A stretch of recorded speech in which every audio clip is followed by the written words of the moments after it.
Hey guys, what's up and welcome to my show. R guys, আজকে রতে অনেক কিছু থান্ডারাস হয়ে গেছে ভাই। রয়ের বলবো না যে টিভির ওপর যা দেখেছো সেটা থান্ডারাস হয়েছে, কিন্তু টিভির পেছনে কিছু এমন ঘটে গেছে যেটা সব থেকে বেশি গরমাগরমি কাজ হয়ে গেছে।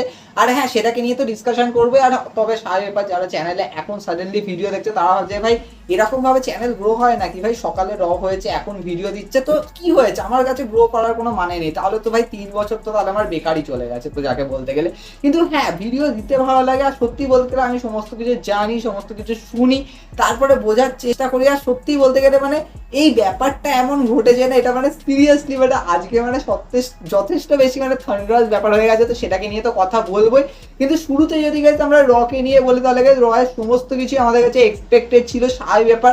আর গাইস রয়ের স্টার্টিংই হয়েছিল গাইস স্টিল কেজ ম্যাচ দিয়ে, স্বাভাবিক ব্যাপার। আর আমার মনেই হচ্ছিল ভাই হ্যাঁ, এই ম্যাচটা যথেষ্ট বেশি থান্ডারাস তো হবে। আর এই ম্যাচের রেজাল্ট আনএক্সপেক্টেডলি কিছু একটা বেরোবে, যেটা মানে সত্যি বলতে গেলে মানে দেখো, যখন কোনো ম্যাচের রেজাল্ট এরকম হয় যে মানে একজন অপোনেন্ট মানে মানে সত্যি মানে দুজনের মধ্যে ফাইট হচ্ছে, মানে একজন আরেকজনকে থান্ডারাস ভাবে হারিয়ে জিতেছে, তার মানে বুঝে নেওয়া যে ভাই এর পরে মানে সেভাবে কোনো কন্টিনিউ হবে না ফিউড। কিন্তু যেমন ধর আমরা দেখে থাকবে যে কখনো কখনো কোনো ম্যাচে রোল আপ করে বা কোনো ম্যাচে ডিসকোয়ালিফিকেশন বা এরকম করে যখন ভিক্টরি ওঠে, তখন স্বাভাবিক ব্যাপার কিছু না কিছু তো ভাই কাজ তো চলবেই, যাকে বলতে গেলে ফিউচারে। আর গাইস এটা আজকে সেমই হয়েছে। তো আজকে গাইস আমরা দেখতেই পেয়েছিলাম, তোমরা দেখেছো যে ভাই ববি ল্যাশলির উপর এমবিপি অ্যাটাক করছে, সেড্রিক আলেকজান্ডার অ্যাটাক করছে, আর লাস্টে ওমস পুরো থান্ডারাস ভাবে ভাই কেজের ওয়ালের ওপর মানে পুরো থ্রো করে দিয়েছিল ববি ল্যাশলিকে, একটা পাওয়ার স্ল্যাম দেওয়ার মতো। আর গাইস পুরো কেজি ভেঙে গেল, তো কিছু বলার নেই। তবে হ্যাঁ, ববি ল্যাশলি যেহেতু বাইরে পড়ে গেছিল তার জন্য গাইস ববি ল্যাশলি ভিক্টরি পেয়েছে। আর ববি ল্যাশলি পড়ে যাওয়ার পর সাডেনলি উঠে দাঁড়িয়ে মানে নিজেকে মানে একটা মানে জিতে গেছি যাকে বলতে গেলে এমন খুশি করে। তো আমার সত্যি খুব হিলোরিয়াস লেগেছে ব্যাপারটা। ভাই তুই কেলানি গিয়ে পড়ে গেছিস, তো কিছু বলার নেই। কিন্তু সত্যি বলতে গেলে এখানে ডাব্লিউডাব্লিউ দুজনকে স্ট্রংনেস দেখিয়েছে, মানে স্ট্রং শো করেছে। এখানে একদিকে তো ওমস তো স্বাভাবিক ব্যাপার, এখানে মানে যেভাবে থ্রো করেছে তো স্বাভাবিক ব্যাপার স্ট্রংনেস তো শো করেছে। আর তার আরেকদিকে ববি ল্যাশলিকে ভিক্টরি দিয়েছে। তো নর্মালি গাইস তোমরা ভাবো ববি ল্যাশলি ভিক্টরি দেওয়াটা কিন্তু এটা খুবই স্বাভাবিক ছিল, কারণ রাসেলমেনিয়া ববি ল্যাশলি জিতেছে, রাসেলমেনিয়া ব্যাকল্যাশে ওমস জিতেছে, তারপরে একটা ম্যাচে ববি ল্যাশলি জিতেছে। হ্যাঁ, তবে এটা ঠিক যে ওই আর্ম রেসলিং ম্যাচটাতে তো ববি ল্যাশলি জিতে গেছিল, তো ওটা আলাদা ব্যাপার। কিন্তু তোমরা নর্মালি ইন রিং রেসলিং দেখো, তো এটা সব থেকে বেশি থান্ডারাস হয়েছে। আর গাইস নেক্সট উইকের জন্য এবার ববি ল্যাশলি নাকি ওমস আর এমবিবিকে কিছু চ্যালেঞ্জ দিতে চলেছে, অল মাইটি চ্যালেঞ্জ। তো এটা কি হতে চলেছে, এটা আরো বেশি থান্ডারাস হবে। আমার তো মনে হচ্ছে ভাই এই মানে এই রাইভেলিটাকে যেরকম ভাবে টানবে ভাই, তোমরা টানো, তোমরা টেনে টেনে যত ইচ্ছে নিয়ে যাও, আমাদের দেখতে ভালো লাগছে, এমন নয় যে ভাই ভালো লাগছে না, তা নয়। আর গাইস রয়ের মধ্যে যথেষ্ট ভালো ভালো কিন্তু ফ্লেভার আসছে, দে আর নো ডাউট।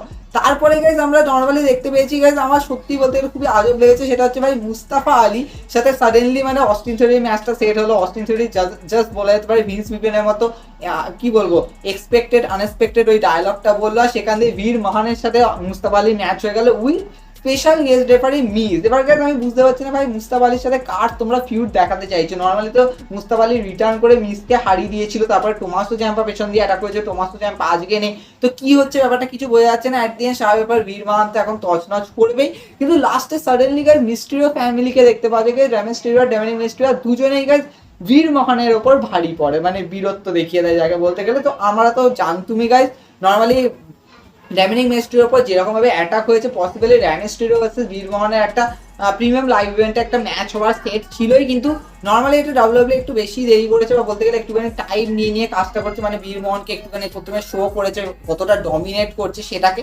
তো আমার বেশি কিছু এর মধ্যে কিছু বলার নেই। তারপরে গাইজ আমাদের যেটা মানে সব থেকে বেশি আকর্ষণীয় করেছে সেটা হচ্ছে ভাই আলেক্সা ব্লিসের new theme song. Guys Alexa Bliss new theme song, আর আজকে আমরা লিলিকে দেখতে পাইনি, ঠিক আছে ভাই যথেষ্ট ভালো, যত লিলি ফিলিকে কম দেখবো ততই ভালো। তো সোনিয়া রেভেলের সাথে ম্যাচ তো হয়েছে, সোনিয়া রেভেলকে আবার হারিয়ে দিয়েছে। আর সোনিয়া রেভেল এখানে জাস্ট অফিসিয়ালে হওয়ার মতো একটু কাজকর্ম করছিল, রেফারিকে থাপ্পড় টাপড় কষিয়ে দিয়েছে, কিন্তু কিছু বলার নেই গাইজ। এখানে সোনিয়া রেভেলে কিরকম বুকিং হচ্ছে। তবে হ্যাঁ, আলেক্সা ব্লিসকে এখন বুকিং যেরকম ভাবে করছে জাস্ট বলা যেতে পারে একটা ফেস সুপারস্টার হিসেবেই রাখছে, কিন্তু হ্যাঁ আমি যেটা ভেবেছিলাম সেটা আলেক্সা ব্লিসকে দিয়ে করেনি, তো সেটা সত্যি খুব দুঃখের ব্যাপার। তো সেটা যেটা হচ্ছে সেটা হচ্ছে গাইজ আমরা আজকে নর্মালি এজে স্টাইল অ্যান্ড ফিন ব্যালারকে একটা টিম আপ করে গাইজ একটা ম্যাচ খেলতে দেখি, কিন্তু আরো ইন্টারেস্টিং ব্যাপার গাইজ এর মধ্যে জয়েন হয়েছে গাইজ লিভ মর্গান। আর গাইজ স্বাভাবিক লিভ মর্গান কিছু না কিছু একটা বদলা তো নেবেই রিয়া রিপ্লির ওপর, সেটাই নর্মালি গাইজ আমরা দেখতে পাই। নর্মালি গাইজ এই ম্যাচটা সেট করা হয়েছে জাস্ট এজে স্টাইল অফ ফিন ব্যালারের কিরকম কমিউনিকেশন, কিরকম মানে একটা কি বলবো টিউনিং, তো সেটাকে দেখানোর জন্য। তো লাস্ট লুথারিয়াসের সাথে ম্যাচ হয়েছে, তো সাহেবের এখানে ভিক্টরি তো তুলবেই, কিন্তু হ্যাঁ তিনজন রিং এর ওপর দাঁড়িয়ে জাস্ট বলা যেতে পারে একটা চ্যালেঞ্জ ঠুকে দিয়েছে গাইস জাজমেন্ট ডে এর ওপর। তো এটা সব থেকে বেশি থান্ডারাস, কিন্তু আমি পসিবলি ভাবছিলাম ভাই লিভ মর্গানের জায়গায় যদি আলেক্সা ব্লিস থাকতো যথেষ্ট ভালো হতো, কিন্তু ছাড়ো, মানে এখানে জাস্ট প্রত্যেকের রাইভেলি রয়েছে, তো এটাই জাস্ট দেখিয়েছে, তো এটা যথেষ্ট বেশি ভালো কাজ তো করছেই, কিন্তু পসিবলি গাইস এর মধ্যে আরো নাকি অনেক মেম্বার জয়েন হতে চলেছে, তো সেটা কবে হবে কিভাবে এটা এগোবে, তো সেটা দেখার উপর আমাদের প্রচুর ইন্টারেস্ট তো আছে। আমি বলেইছিলাম ভাই এটা মানে ড্রিম ম্যাচের থেকেও ওপরে হতে চলেছে, কিন্তু হ্যাঁ কিভাবে ড্রিম ম্যাচটা এগোবে সেটা ডাব্লিউডাব্লিউ কিন্তু যথেষ্ট ভালো মতো ভাবে প্ল্যান করছে, দেয়ার নো ডাউট।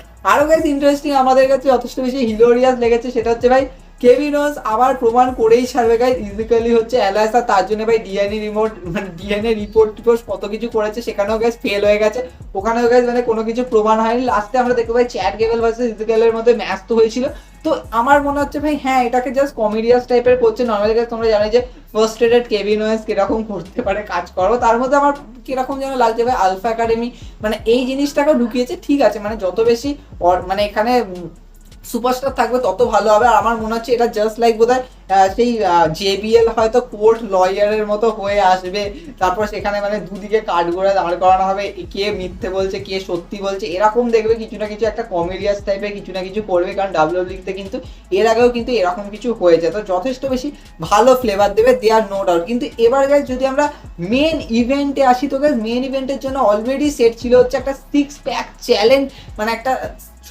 ছজন ওমেন্সের একটা ম্যাচ হবে, যার মধ্যে গাইস যে জিতবে সে বিয়াঙ্কা বেলারকে হেলিনা সেল মানে প্রিমিয়াম লাইভ ইভেন্টের মধ্যে চ্যালেঞ্জ করবে, not hell in a cell inside hell in a cell. কিন্তু গাইস এই ম্যাচটার মধ্যে সাই ব্যাপার কিছু এমন ঘটে যেটা তো আমি পরে বলবো, কিন্তু গাইস ম্যাচটা সেট হয়ে যায় গাইস একটা 1-on-1 ম্যাচ, একটা থান্ডারাস 1-on-1 ম্যাচ আস্কা ভার্সেস বেকি লিচ। আর গাইস এই ম্যাচটার মধ্যে তো প্রচুর কিছু তো হবে, এখানে গাইস বেকি লিচ আস্কাকে থ্রো করে দিচ্ছে কি বলবো বিয়াঙ্কা বেলারের উপর, তো অনেক বেশি তো থান্ডারাস ব্যাপার তো হয়েছে, কিন্তু অ্যাট দি এন্ড এখানে আস্কা যে ওই যে কি বলো ছাতাটা যেটা নিয়ে আসছে যেটা জাপানিজ ছাতা, ওটা দিয়ে চেষ্টা করেছিল বেকি লিচ মারার, কিন্তু আস্কা সাডেনলি মুখ দিয়ে গ্রিন ম্যাচ বের করে দেয়, যেটা তোমরা জানো যে আগে যখন এই কাবুকি ওয়ারিয়ার্স এর টিমে ছিল তখন কিরকম ভাবে ওটাকে ইউজ করতো, আর তারপরে গাইস স্পিনিং হিল কিক লাগিয়ে গাইস বেকি লিচকে হারিয়ে দেয়। তো পসিবলি এটা খুবই স্যাড ভিক্টরি, মানে স্যাড ফর বেকি লিচ, আর আমাদের ক্ষেত্রে আমরা ভেবেছিলাম মধ্যে কোনো প্রিমিয়াম লাইভ ইভেন্টে ম্যাচ হবে, কিন্তু পসিবলি গাইস এই যে বিয়াঙ্কা বেলার হচ্ছে আস্কার যে ম্যাচটা এখন সেট হয়ে গেছে হেলিনা সেলের জন্য, এটা পসিবলি হয়তো গাইস ট্রিপল থ্রেট ম্যাচে কনভার্ট হবে, কারণ এত তাড়াতাড়ি গাইস ওরকম ভাবে ম্যাচটাকে রাখবে না গাইস, বিয়াঙ্কা বেলারের সাথে গাইস বেকি লিচকেও ঢোকাবে, মানে কি বলবো বিয়াঙ্কা বেলার আস্কার মধ্যে বেকি লিচকেও ঢোকাবে, তো এরকম পসিবলি গাইস ডাব্লিউডাব্লিউ এরকম প্ল্যান করছে যে এখনো পর্যন্ত গাইস বিয়াঙ্কা বেলার, আর হ্যাঁ এটা তোমরা ভেবে নাও গাইস বিয়াঙ্কা বেলার কিন্তু টাইটেল রান কিন্তু স্টিল গাইস সামার স্ল্যাম অবধি চলবে, যেমন লাস্ট ইয়ার তোমরা দেখেছো খুব তাড়াতাড়ি বিয়াঙ্কা বেলারকে হারিয়ে দেবে না যতক্ষণ না কোনো একটা বড় প্রিমিয়াম লাইভ ইভেন্ট আসছে গাইস। বিয়াঙ্কা বেলারের মানে আমার যথেষ্ট মনে হয় যে ভাই হ্যাঁ একটা পারফেক্ট টাইমে আছে, পারফেক্ট জায়গায় রয়েছে, পারফেক্ট পজিশনে আছে, সমস্ত কিছু পারফেক্ট আছে, কিছু বলা নেই। মানে অনেক সুপারস্টাররা ছিল যারা গ্রো করতে অনেকটাই টাইম লাগিয়ে নিয়েছিল, কিন্তু মেন রস্টারে বিয়াঙ্কা বেলার যথেষ্ট ভালো কাজ করছে, কিছু বলা নেই। কিন্তু গাইস আজকে রয়ের মধ্যে একটা থান্ডারাস ব্যাপার ঘটে গেছে, মানে থান্ডারাস কিছুই না, যেটা আমরা সবাই জানতাম, সেটা হচ্ছে গাইস কোডি রোডস সেথ রলিন্সকে একটা লাস্ট চান্স দিয়েছে, কারণ তোমরা জানো যে লাস্ট রতে কিভাবে স্টর্ম মেরেছিল অ্যানাউন্সমেন্ট টেবিলের উপর, আর গাইস এই লাস্ট চান্সটা হচ্ছে inside hell in a cell, আর গাইস সেথ রলিন্স এটাকে অ্যাকসেপ্ট করে নিচ্ছে, তো এটা আমরা সবাই জানতাম। কিন্তু এই ম্যাচটা নর্মালি হেলিনা সেলের মতনই হবে, আর তেমন বেশি কিছু হবে না। আমি তো ভেবেছিলাম বোধহয় 3টে ম্যাচের মধ্যে ডিভাইড হয়ে হবে, তো ছাড়ো বেশি এক্সপেক্ট করে নিয়েছিলাম। কিন্তু গাইস যেটার উপর কথা বলবো সেটা হচ্ছে গাইস সাডেনলি এই যে 6 প্যাক চ্যালেঞ্জ যে মানে ম্যাচটা ছিল তার মধ্যে ছিল গাইস সাশা ব্যাঙ্ক অ্যান্ড নিয়মি, কিন্তু সাডেনলি গাইস সাশা ব্যাঙ্ক আর নিয়মি র থেকেই বেরিয়ে যায়। শুধু বেরিয়ে যায় তাই নয় গাইস, জন লরেনাইটিসের অফিসে গিয়ে গাইস একটা সুটকেস নিয়ে যায়, সেই সুটকেসে guys women's tag team championship ছিল, যেটাকে গাইস অফিসিয়ালি রিলিঙ্কুইশ করে বেরিয়ে যায়। ইভেন গাইস ডাব্লিউডাব্লিউ নিজেরা নিজেদের সোশ্যাল মিডিয়া সাইডে এই রিজনটা রেখেছে নাকি সাশা ব্যাঙ্ক আর নিয়মি নাকি সেই সমস্ত সুপারস্টার মানে যে সুপারস্টাররা ওই ম্যাচের মধ্যে ইনক্লুড ছিল তাদের সাথে নাকি কাজ করতে ইচ্ছা তাদের ছিল না, তো তার জন্যই নাকি তারা কুইট করে নিয়েছে, মানে তারা বেরিয়ে গেছে। যেখানে গাইস তাদের সাথে কিন্তু এর আগেও কিন্তু প্রচুর কাজ করেছে সবাই, এবার তোমরা প্রত্যেকেই দেখেছো নিয়মি সাশা ব্যাঙ্ক এর আগেও কিন্তু প্রচুর কাজ করেছে আস্কার সাথে, বেকি লিচের সাথে, ইভেন গাইস বাকিদের যেমন ওখানে নিকি অ্যাশো ছিল, তো তাদের সাথে তো কাজ করেইছে। কিন্তু এই রিজনটা ডাব্লিউডাব্লিউ রেখেছে। কিন্তু গাইজ দেখো এর ভেতরে কিন্তু অনেক কিছু রয়েছে গাইজ। এর ভেতরে বলা যেতে পারে যে সাশা ব্যাঙ্ক আর নিয়মিকে গাইজ স্টিল এখানে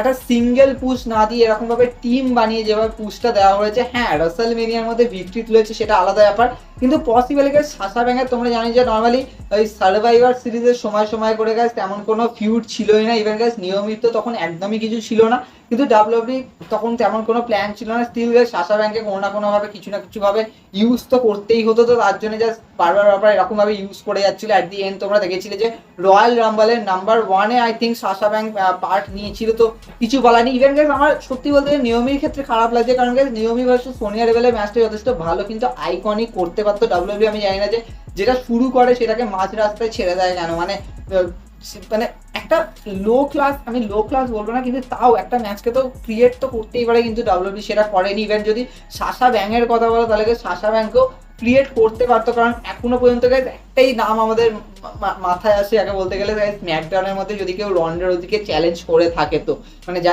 চ্যালেঞ্জ করলে তো সেটা গাইজ সাশা ব্যাঙ্ক ছাড়া আর কেউই নয়। কিন্তু সাশা ব্যাঙ্কও নেই, নিয়মিও নেই, আর গাইজ পসিবলি তোমরা বুঝতেই পারছো এর পেছনে অনেক কারণ আছে। আর গাইজ আমরা প্রত্যেকেই বলি না যে অ্যাবাউট বুকিং, আর গাইজ এটা সব থেকে বেশি কারণ হচ্ছে গাইজ বুকিং এর জন্য। আদারওয়াইজ গাইজ কোনো সুপারস্টার কন্ট্রাক্টে থাকা সত্ত্বেও গাইজ র ছেড়ে বেরিয়ে যাবে না, এটা সত্যি খুব আনএক্সপেক্টেড, যেটা ডাব্লিউডাব্লিউ নিজেও প্রকাশ করেছে। আর গাইজ তোমরা জানোই যে সাশা ব্যাঙ্কের ওপর তো যথেষ্ট বেশি ফ্রিডম থাকে ডাব্লিউডাব্লিউ, নিয়মিতটা আমি জানি না, হ্যাঁ নিয়মির ওপরও থাকবে, দেয়ার নো ডাউট, কারণ এরা যথেষ্ট পুরনো রেসলে একটা টাইমে রান করেছে গাইজ, ওমেন্স ডিভিশনকে ওমেন্স টাইটেলকে রান করে নিয়ে গেছে, তো তার জন্য গাইজ এদের ওপর তো প্রত্যেকে ফ্রিডম তো আছেই ডাব্লিউডাব্লিউ। কিন্তু পসিবল গাইজ ডাব্লিউডাব্লিউ থেকে বেরিয়ে যাওয়াটা এটা মানে প্রচুর সুপারস্টারের কাছে গাইজ এটা পারফেক্ট রিজন মনে হচ্ছে সাশা ব্যাঙ্ক আর নিয়মির জন্য।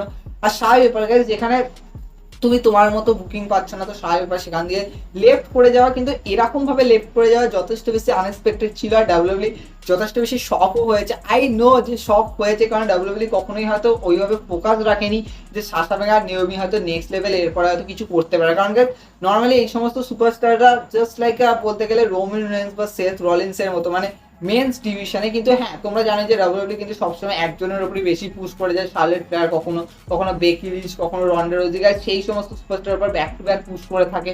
কিন্তু এরকম সুপারস্টারদেরকে ওইভাবে হয়তো কিছু সাইন করেনি, যেটা হয়তো ওরা নিজেদের জন্য ক্রিয়েটিভ আইডিয়াগুলো ভেবেছিল। ইভেন গাইস তোমরা জানো যে নিয়মিকে পসিবলি ব্লাড লাইনের সঙ্গে এঙ্গেজ করার ভাবনা মানে অন্যান্য জায়গায় আসছিল, কিন্তু হতে পারে হয়তো ডাব্লিউডাব্লিউ তেমন কোনো প্ল্যান ছিল না, সেটাই হয়তো মেজর কারণ কেন নিয়মি লেফট করেছে।